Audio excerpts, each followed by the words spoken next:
Hello friend, Worli study YouTube channel पर आप सबका स्वागत है। तो आज हम लोग करेंट अफेयर और स्टैटिक पोर्शन के साथ साथ इसके कुछ प्रॉब्लम प्रैक्टिस को देखेंगे, उसे एग्जाम के दृष्टिकोण से सॉल्व करने की कोशिश करेंगे। तो प्रश्न स्टार्ट करने से पहले देखते हैं कि हम लोग जो है वीडियोज को पूरा नहीं देख पा रहे हैं, तो मेरा ये निवेदन रहेगा आप लोगों से कि थोड़ा सा इसको फुल डिटेल्स में जितने भी समझाए गए हैं वीडियो में, जितने क्वेश्चन उसको देखें।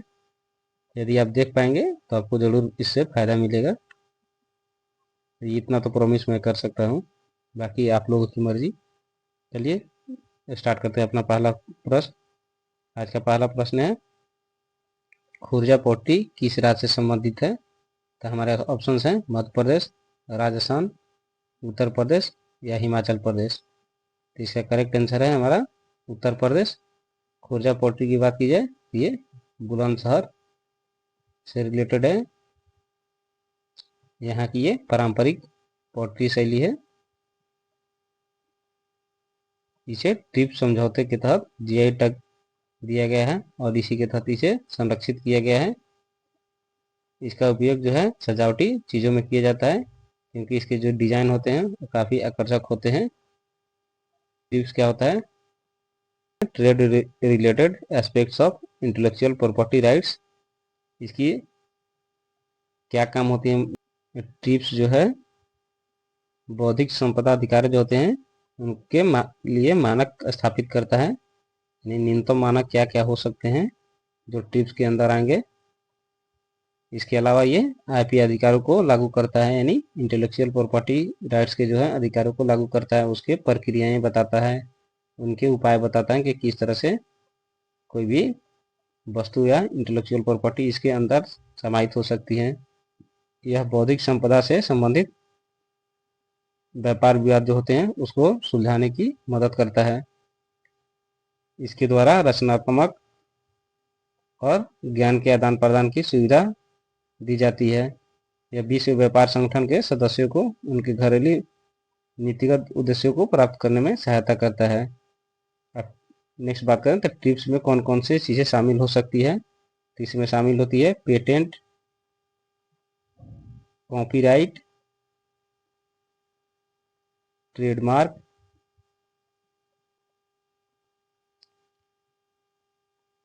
ट्रेडमार्क के साथ इसमें औद्योगिक डिजाइन को शामिल किया जाता है।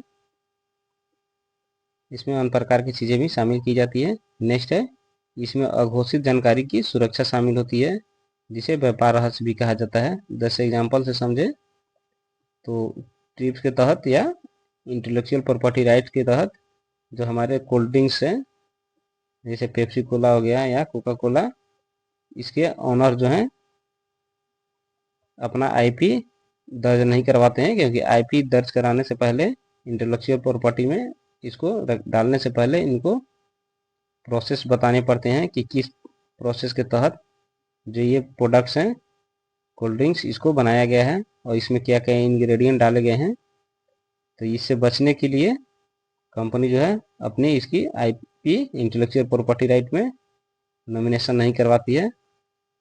तो इस तरह से व्यापारिक रहस्य जो होते हैं इनसे बचने के लिए भी कोई सरकारें काम कर सकती है या कोई कंपनी काम कर सकती है। इसी को देखते हुए ये अघोषित जानकारी की सुरक्षा शामिल की जाती है इसके तहत। इस और ये बात करें ट्रिप कैसे मदद करता है, तो यह कलाकारों, निर्माताओं, रचनाकारों जैसे जो होते हैं उत्पादकों की कृतियों को सुरक्षा प्रदान करता है। यदि इसकी बात करें तो करंट में एक न्यूज आई थी जिसको सुप्रीम कोर्ट ने मान्य भी किया था, जिसमें जैकी श्रॉफ और अमिताभ बच्चन की जो वॉइस है उसको प्रॉपर्टी राइट के तहत माना गया था और इसके यूज को रोका गया था। या रचनाकार की अनुमति के बिना रचनाओं को नकल या उसकी अनधिकृत उपयोग को रोकने में मदद करता है। यानी कोई भी कंपनी या कोई भी व्यक्ति की जो इंटेलेक्चुअल प्रॉपर्टी है उसको उसके आदेश के बिना इस्तेमाल कोई नहीं कर सकता है। इस तरह से ट्रिप्स जो काम करती है।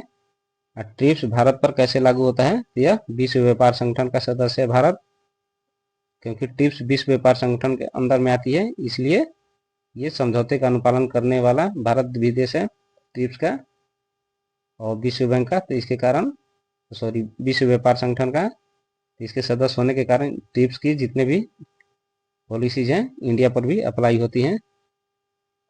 नेक्स्ट है, अगर बात करें कि इसमें कितने प्रकार के पोट्री होते हैं, तो जो मेनली न्यूज में रहे हैं उन पोट्रियों को देख लेते हैं।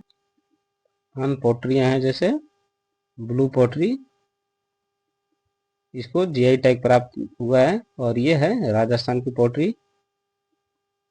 अगर इसकी बात करें तो ये अन्य पोट्री जो होती हैं जो मिट्टी से बनी होती है चाक पर, उनसे अलग होकर इसका निर्माण किया जाता है। इसमें क्वार्ट्ज के स्टोन पाउडर इस्तेमाल किए जाते हैं, उसके साथ साथ पाउडर ग्लास और मुल्तानी मिट्टी के साथ साथ बोरेक्स का मिश्रण से इसे तैयार किया जाता है। इसका रंग बोले ब्लू होता है। ब्लू रंग होने का इसके पीछे के कारण है जो इसमें कोबाल्ट ऑक्साइड को मिलाया जाता है, उसके कारण ये ब्लू रंग का होता है। ये ब्लॉक प्रिंटिंग की तकनीक से बनती है। इसमें ब्लू पॉटरी के जो है हाथों से पेंटिंग की जाती है, न कि किसी मशीन के द्वारा। इन जैसी तकनीकों का उपयोग करके इसमें जो है फ्लावर का यानी पुष्प का ज्यामितीय आकार का, ज्योमेट्रिकल पैटर्न का और पशु आकृतियां इन पर बनाई जाती हैं। अगर इसकी देखना चाहें तो इसको देख सकते हैं इस पिक्चर में, इस तरह से ये बनती है। कितनी आकर्षक इसकी तस्वीर होती है। और इसकी बात करें तो इसे बहुत कम टेम्परेचर पर इसे पकाया जाता है, जिससे इसका जो है अर्ध पारदर्शी दिखाई देता है। सुरई पोट्री, सुरई पोट्री जो है ये पश्चिम बंगाल की पोट्री है और यहीं से इसकी उत्पत्ति मानी जाती है। इसकी विशेषताएं की बात करें तो इसमें बर्तन के निर्माण जो होते हैं, बर्तन के निर्माण में 4 टुकड़ों को एक साथ जोड़कर बनाई जाती है। इसमें अन पोट्री जैसी नहीं होती है जिसे चाक पर बनाया जाता है, यानी जो अन पोट्रियाँ जो होती है वो जैसे चाक पर घुमाकर बनाई जाती है। इसको हम लोग बचपन में या किसी भी अभी भी गांव में देख सकते हैं कि जो कुम्हार होते हैं वो किस तरह से चाक से घुमाकर बनाते हैं पोट्री को। ये इस तरह से न बनकर चाक पर नहीं बनाई जाती है। नेक्स्ट हमारा कांगड़ा पोट्री। कांगड़ा पोट्री जो है यह मिट्टी के बर्तन का होता है, या मिट्टी के बर्तन होते हैं ये। और इनमें बोले तो ये किस तरह के कलर के शो करते हैं, तो ये काले और लाल रंग के होते हैं। इसमें मुख्य रूप से जो है घरेलू उपयोग के लिए इनका निर्माण किया जाता है। और ये फेमस है कांगड़ा, जो एक क्षेत्र है हिमाचल प्रदेश में, वहाँ से इसका मेन उपयोग जो है लोग दिवाली पूजा में करते हैं, और उसके लिए ही ये कांगड़ा पोट्री फेमस है। नेक्स्ट है आज का हमारा क्वेश्चन, देवगढ़ का दशावतार मंदिर किस देवता से संबंधित है? इसके ऑप्शन है भगवान शिव, भगवान कृष्ण, भगवान राम, भगवान विष्णु। इसका करेक्ट आंसर है भगवान विष्णु। और ये जो मंदिर है गुप्तकालीन है, और गुप्त शैली के बनने के कारण गुप्ताओं की जो स्वर्णिम युग बोला जाता है उसका ये परिचय है। और इसकी बात करें तो ये गुप्ता के शासनकाल क्या रहा है, 320 से 550 एडी तक रहा है, यानी आफ्टर क्राइस्ट जो रहा है। नेक्स्ट है, अगर इसकी बात करें तो देवगढ़ के मंदिर कहाँ स्थित है, तो ये यूपी का एक जिला है ललितपुर, वहाँ से रिलेटेड है। और इस ललितपुर की बात की जाए तो इसका सीमा जो है वो मध्य प्रदेश से लगता है 3 साइड से, जो झांसी के दक्षिण दिशा में पड़ता है। नेक्स्ट हमारा क्वेश्चन, किताब ए नौरस पुस्तक किस शासक से की कृति है? इसका शासनकाल 1556 से 1620 ईस्वी के बीच में रहा है,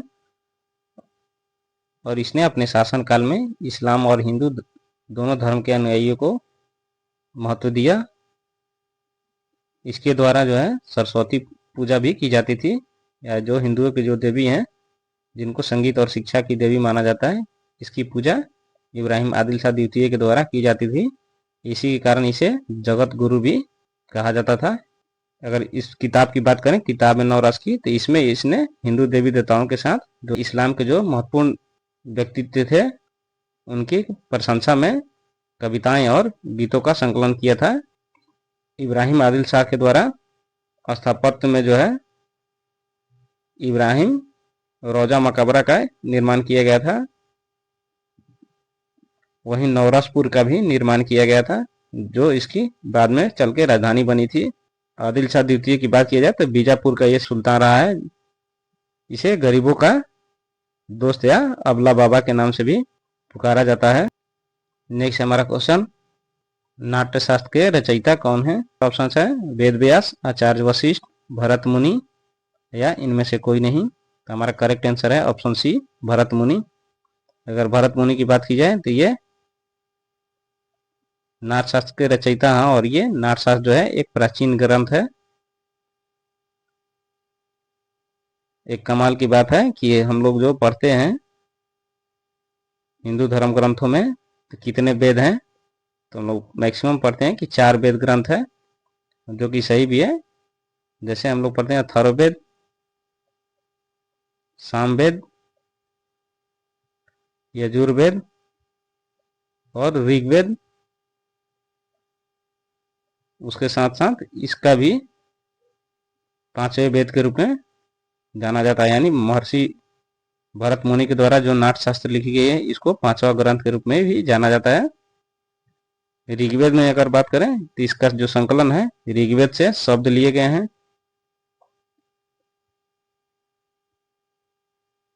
सामवेद से संगीत,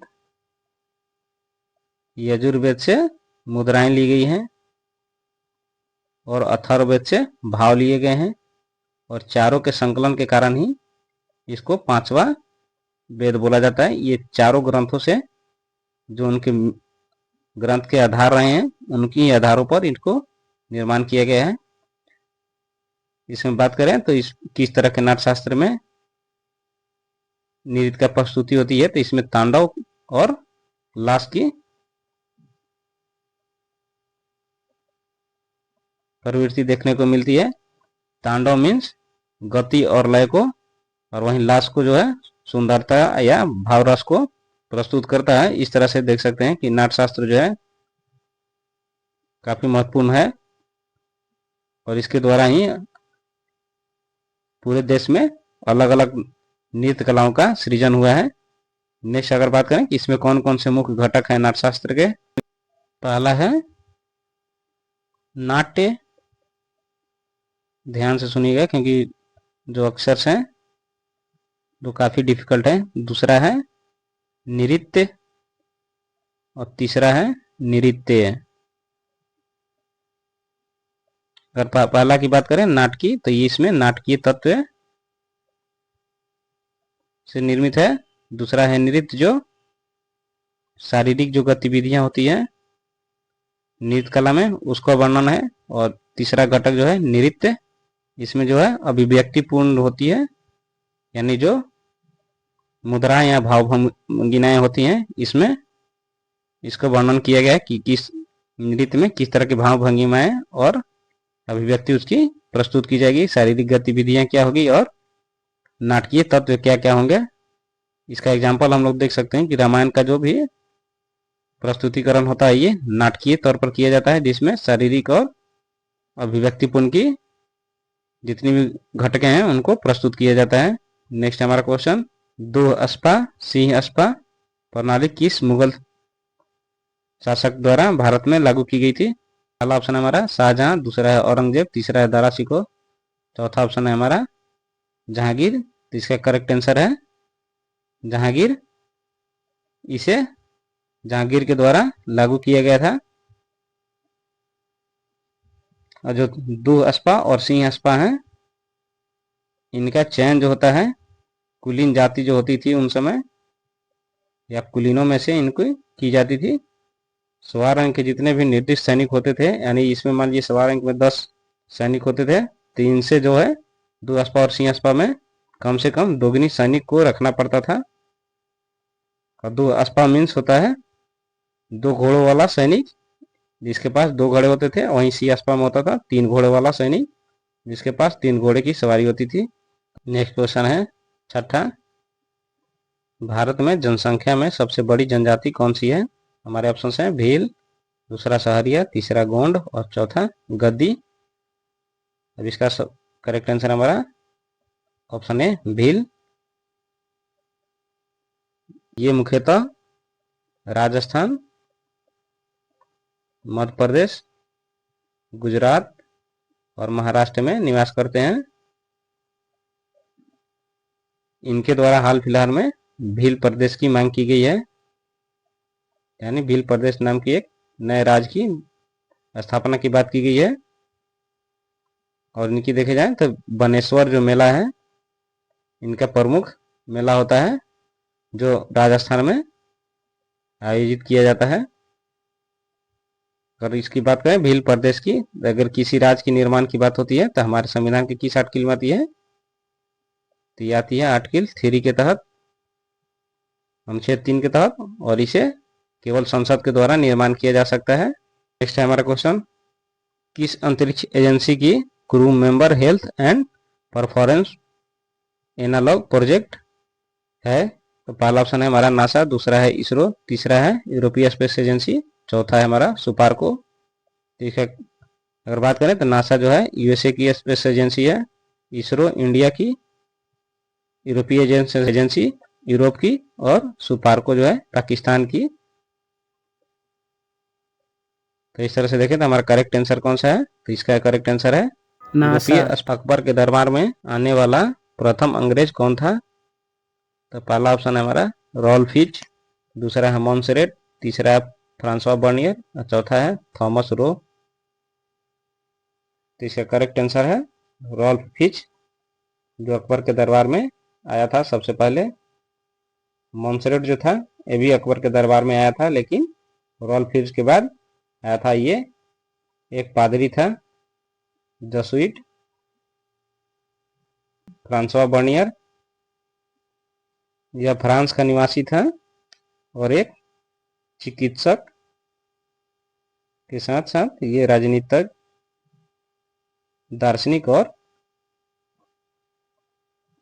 इतिहासकार था, जो शाहजहां के काल में आया था। और ये उसके बेटे जो हैं दारा शिको, ये शाहजहां का सबसे बड़ा पुत्र था। तो दारा शिको के हेल्थ चेकअप या उसका बोले पर्सनल ये डॉक्टर था। दारा शिको की मृत्यु के बाद ये औरंगजेब का दरबार में ये रहने वाला डॉक्टर बन गया। नेक्स्ट हमारा थॉमस रो जो था ये जहांगीर के शासनकाल में भारत आया था। नेक्स्ट है हमारा क्वेश्चन, इब्न बतूता किसके शासनकाल में सिंध पहुंचा था? पहला ऑप्शन है मोहम्मद बिन तुगलक, दूसरा है गयासुद्दीन तुगलक, तीसरा है बलबन, चौथा हमारा इब्राहिम लोदी। इसका करेक्ट आंसर है मोहम्मद बिन तुगलक। इसके शासनकाल में इब्न बतूता जो है सिंध में पहुंचा था। मोहम्मद बिन तुगलक की बात किया जाए तो ये बार बार ऑप्शंस में आ रहा है, तो इसलिए इसको डिस्कशन कर लेते हैं। ये तुगलक वंश का शासक था, जिसकी स्थापना जो है गयासुद्दीन तुगलक के द्वारा की गई थी। और गयासुद्दीन तुगलक का ये पुत्र था मोहम्मद बिन तुगलक। इसको 1325 से 1351 के बीच शासन करने का सौभाग्य प्राप्त हुआ था। ये एक तरह से बुद्धिमान और शासक था। इसने कई प्रयोग किए और उसमें से जो मैक्सिमम नीतियां हैं वो विफल हो गई। इसके कारण इसको बुद्धिमान मूर्ख कहा जाता है। बुद्धिमान मूर्ख कहा जाता है। इसकी जन्म की बात करें तो इसका जन्म जो है 1290 ईस्वी में हुआ था। और जैसे जान चुके हैं कि गयासुद्दीन तुगलक का ये पुत्र था। इसका मूल नाम जो था फक्कर मलिक जौना खान, लेकिन इसने बाद में अपना नाम मोहम्मद रख लिया। इसको जो बोले तो ये काफी बड़ा विद्वान था, जिसको फारसी, संस्कृत के साथ साथ अरबी और हिंदी के भी ज्ञान प्राप्त थे। ये एक शतरंज का कुशल प्लेयर था और ये बहुत बड़ा राइटर भी था, जो लिखने की शैली से काफी अच्छी तरह से परिचित था। मोहब्बत मोहम्मद बिन तुगलक जो है 1325 में अपनी गद्दी संभाली, यानी जब गयासुद्दीन की मृत्यु होती है 1325 में, उस समय इसने तुगलक वंश का शासन संभाला। इसने भारत के विभिन्न हिस्सों पर शासन किया, जिसमें मुख्य रूप से ये भारत उपमहाद्वीप शामिल था। भारत उपमहाद्वीप किसको बोलते हैं?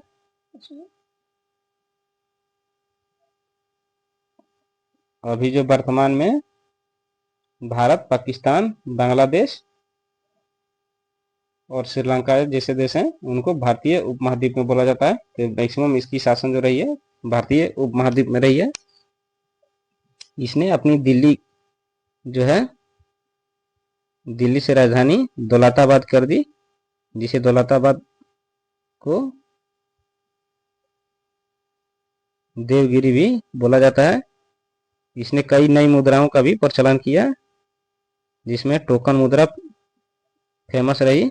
हालांकि ये बाद में चल के विफल हो गई, क्योंकि जो टोकन मुद्रा थी इसने तांबे में जारी किया था, और इसका कालाबाजारी बहुत ज़्यादा होने लगी उस समय के मार्केट में। तो तांबे का जो सिक्का बनता था, मान लीजिए इसकी वैल्यू 5 रुपये होती थी, तो ये जो व्यापारी थे इसको गलाकर दूसरे वस्तु निर्माण करके इसे ज़्यादा वैल्यू प्राप्त कर लेते थे, या मूल्य इनको प्राप्त हो जाती थी।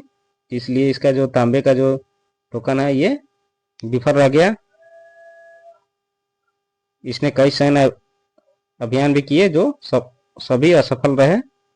इनके न्याय विभाग पर उलेमा वर्ग का काफी एकाधिकार होता था। हालांकि ये योग्यता के आधार पर पदों का आवंटन करता था, जिसमें बात करें तो बहुमत जो है हिंदू प्रजा के असहिष्णुता को ध्यान में रखते हुए नियम कानून बनाता था। नेक्स्ट है एलोरा गुफा किस वंश के शासन काल में बना? पहला ऑप्शन राष्ट्रकूट, दूसरा है गुप्त, तीसरा है चालुक्य, चौथा है विजयनगर साम्राज्य। हमारा करेक्ट आंसर इसका राष्ट्रकूट। राष्ट्रकूटों की बात, इनका शासनकाल 755 ईस्वी से 975 ईस्वी के बीच रहा है। जो मैक्सिमम जो है इनका शासन भारत के दक्कन जो क्षेत्र हैं उनमें इनका शासन रहा था, जिसकी स्थापना जो है दंती दुर्ग नामक शासक ने किया था, और यह एक शक्तिशाली शासक था। इनके प्रमुख शासकों की बात की जाए तो राष्ट्रकूटों के प्रमुख शासक था कृष्णराज प्रथम, जिसने एलोरा में जो है भगवान शिव की मंदिर बनाई थी, जिसे कैलाश मंदिर बोलते हैं, और इसमें अपनी वास्तुकला का भी इसने काफी अच्छा योगदान दिया था। इसका नेक्स्ट है शासक ध्रुव। इसने मध्य भारत को पूरी तरह से सुरक्षित किया था, कई हिंदू राजाओं को भी परास्त किया था। नेक्स्ट है अमोघ वर्ष प्रथम। ये 800 से 878 ईस्वी के बीच में शासन किया था। नेक्स्ट है हमारा शासक तो है कृष्ण तृतीय, जिस राष्ट्रकूट वंश को इसने काफी मजबूती प्रदान की थी। कला और वास्तुकला की बात की जाए तो इनका इनमें महत्वपूर्ण योगदान रहा था। इसने जो एलोरा के गुफा है उनमें काफी महत्वपूर्ण भूमिका निभाई थी बनाने में। इनकी प्रशासनिक प्रणाली जो थी काफी कुशल थी, जो स्थानीय स्वशासन था, राजस्व संग्रह का तरीका और सार्वजनिक व्यवस्था का जो रख रखाव था ये काफी सुदृढ़ और सुनिश्चित तरीके के थी। ये धार्मिक सहिष्णु लोग थे जो हिंदू, बौद्ध और जैन धर्मों को मानते थे। इनकी क्षेत्रों का बात करें तो कहां से कहां तक इनका क्षेत्र विस्तार था साम्राज्य का, तो ये कर्नाटक से लेकर महाराष्ट्र और आंध्र प्रदेश तक इनके साम्राज्य का क्षेत्र फैला हुआ था। इनकी भाषा की बात की जाए तो ये कन्नड़ भाषा बोलते थे। नेक्स्ट हमारा क्वेश्चन, गुप्तकालीन अपहृत भूमि का सही वर्णन है। इस तरह से क्वेश्चन भी पूछा जा सकता है कि अपहृत भूमि किस वंश से रिलेटेड है या किस काल से रिलेटेड है। तो इसका आंसर हो गया गुप्त काल और ये क्या है एक व्यवस्था, तो ये भूमि का वर्णन करने का तरीका है जिसको देखते हैं हम लोग। इसका ऑप्शन है हमारा कृषि जो प्रतिभूमि, खेती नहीं की जाने वाली भूमि, वन या प्रतिभूमि। ऑप्शन डी हमारा लास्ट चारागाह भूमि। इसका करेक्ट आंसर है ऑप्शन सी वन और प्रतिभूमि, इसका करेक्ट आंसर है।